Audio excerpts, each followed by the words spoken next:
the desire to grow. Welcome to the show. Podcast link in the description or the bio above.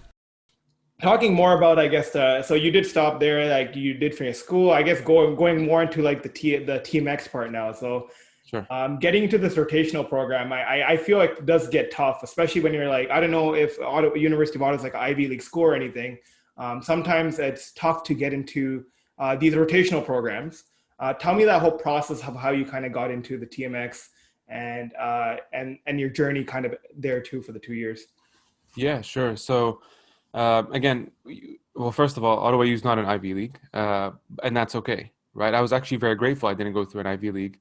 One of the most influential books or impactful books, at least for me, on this specific topic was David and Goliath by Malcolm Gladwell.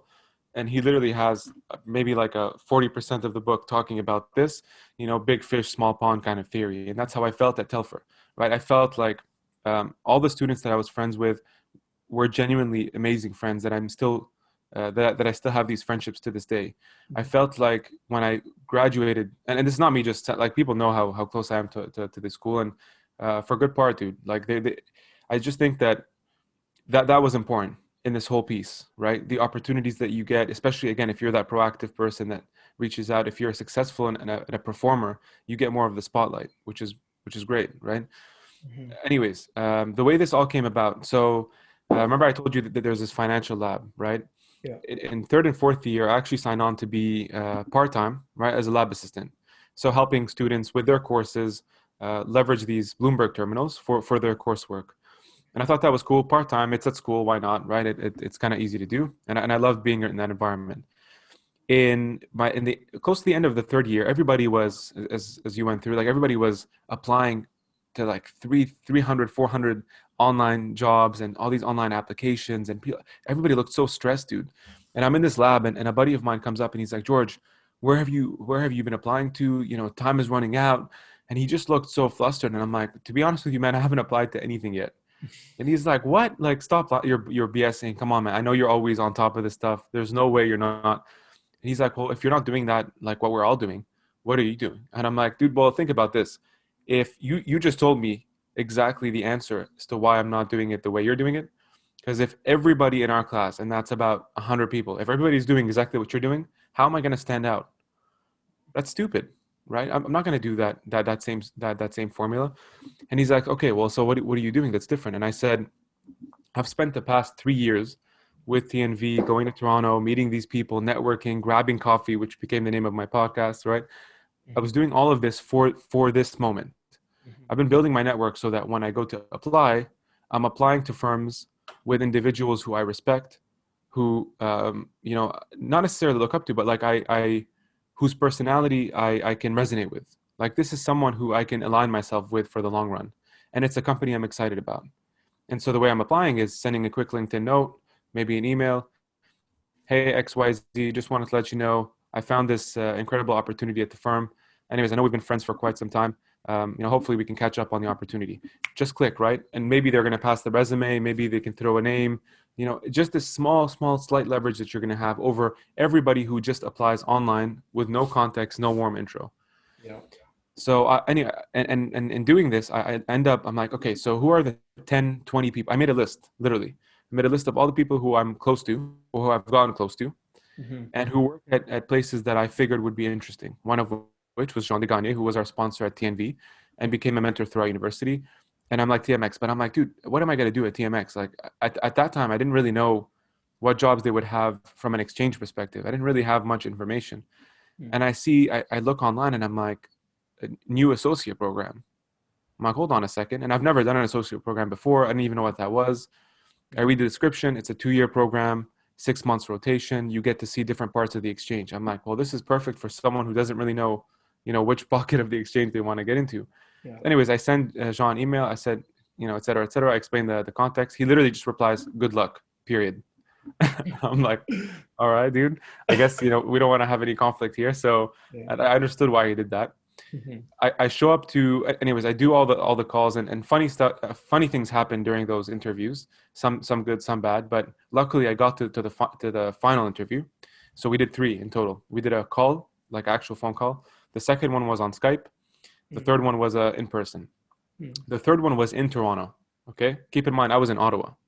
Mm. So they set the interview for 8 a.m. It was something like that, like 8:30 or something. We had to be there quite early. I remember.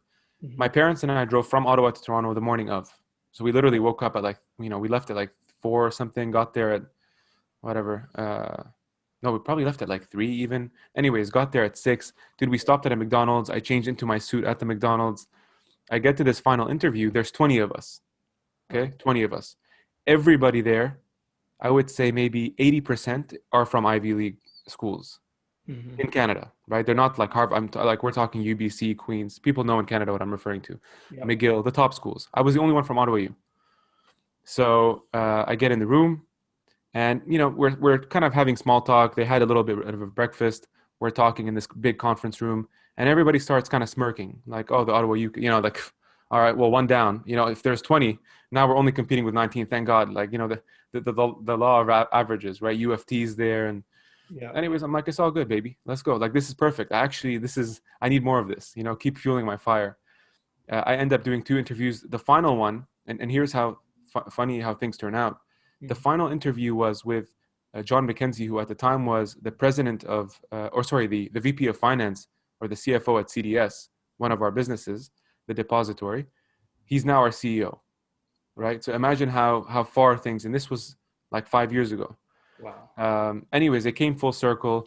We finished the interview, dude. On the way back, I'm driving with my parents. My dad's sitting right next to me. I get a call from Jean. He's like, "Hey, are you driving?" I'm like, "No, no, no, I'm cool." And I'm literally on the highway. I'm like, "No, I'm stopped, man. Don't worry about it. What's going on?" He's like, "All right, I just wanted to say congratulations, for joining us at TMX, and you're part of the first cohort." I was the only associate to make it externally. So there Wow. were 4 or the 5 associates actually for the first cohort. The other 4 all had internships at TMX previous. Mhm. So, anyways, man, it was a nice kind of full circle moment. Just to say that it doesn't really matter what school you go to. If you put in the hustle, you put in the work. Again, all the stuff that I did leading up to that, I think helps a lot. Wow, such a inspirational story. I feel too, because and I really resonate so much with that story too, because even Ryerson, it's not like one of the top schools you can say from an Ivy League standpoint. And when you said 80%, 20%, like that reminded me of my final round too, because it was like 30 of 25 of us, I think, and they only ended up hiring 5 at the end of the day out of the 25. Right. And it was funny because there were like 1 or 2 Ryerson, and 2 out of the 5 ended up being from Ryerson. So it just goes back to say like if you can stand out, I feel like once you get to the interview, like your resume doesn't really matter. You're like a clean slate. Like how Right. you present yourself and how you perform in the interview and how you represent yourself, I think will be the biggest thing. And just to go more into this, like I feel like the biggest thing with associate program is they don't really expect you to know everything. Like people think going into the interview, like they have to be an expert Excel or they have to be an expert at certain things. It's like I think that what they're really looking for is just your mindset, your mentality, how you talk, how you present yourself, and Right. um, yeah, like that, I really resonate with that story, man. That was thinking back. So yeah, I guess for the audience, what I want to address here is like when you're applying to different associate rotational programs, like don't be afraid or don't be, especially if you don't go to like a high tier school, like apply to it, right? And don't take the direct route. Like you said, if everyone's using the same formula, that's just that you're gonna down your chances. But if you do the indirect route, like LinkedIn, I feel like back then that was like 6 years ago now, 5 years ago. Yeah, So, so this was end of 2015. So yeah, I think so. End or beginning of 2015, somewhere around there. okay, so back then I feel like, especially then, like I feel like no one is using the LinkedIn model. I feel like now a lot of people use it, but I feel like back then like no one was using it. So think like I want you to go back in George's shoes. Like, what are people doing now? Like people may be doing LinkedIn messages, but think even differently. What are they doing now that is taking it to the next level, right? Whether it's like, or do you have any tips there too? I don't know. I guess like, do you have any other like, or that's something that comes to mind? I mean, what I would say, Sam, is like the context is less important than the content. Oh, sorry, the content is less important than the context. The context, yeah. Meaning that, like, if you go back 5 years ago, right? When I graduated university, and I actually already got the TMX position. Like I accepted that. That's it. I was starting in like a month. Yeah. I ended up publishing my first article. That was in 2015, and it was summarizing the 4 years of lessons I learned in university. Mm.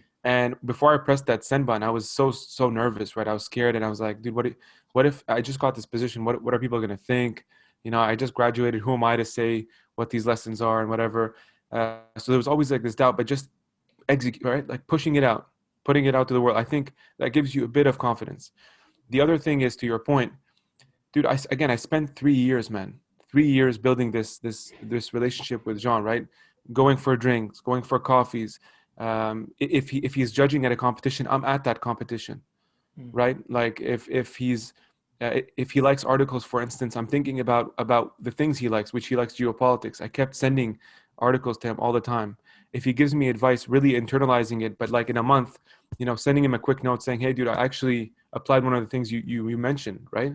Mm. So really just doing everything in my power to build that relationship. Now, it's not like I mean, obviously it's nice to have that warm intro, Mm. but if I wasn't a good candidate, there's nothing he really could have done to say he wouldn't have wanted me to be inside, right? Yeah. So and I didn't even interview with Jean at the end because of that. They didn't want to have any conflict. They wanted to be neutral.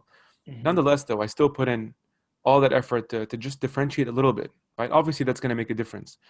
The last part is like when you show up to the interview, exactly what you're saying. Your capacity, dude, your IQ, all that stuff is great as like a threshold.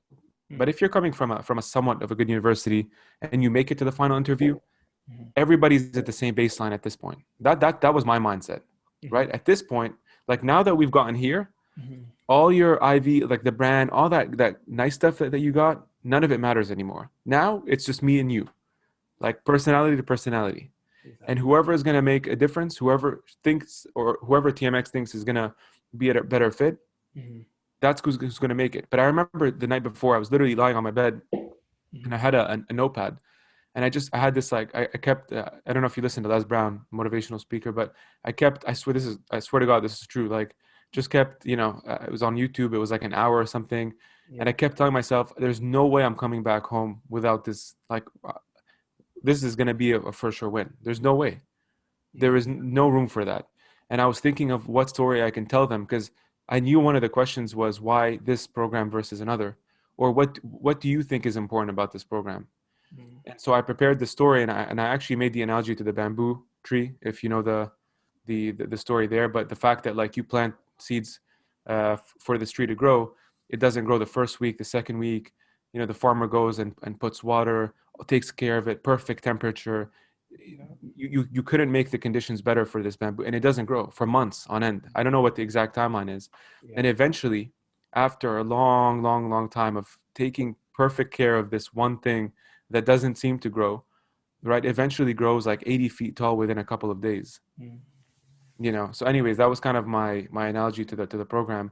Just small things, man, to set you apart. And so that when they're going back and analyzing who they're going to select, you have a running start. Yeah. Thank you for making it all the way to the end. The full podcast episode is now available on Spotify, Google, and other platforms. The link will be in the description. If you like what you hear and are interested in hearing the full episode, be sure to check it out. You can also show your support by subscribing to the channel, liking, and commenting.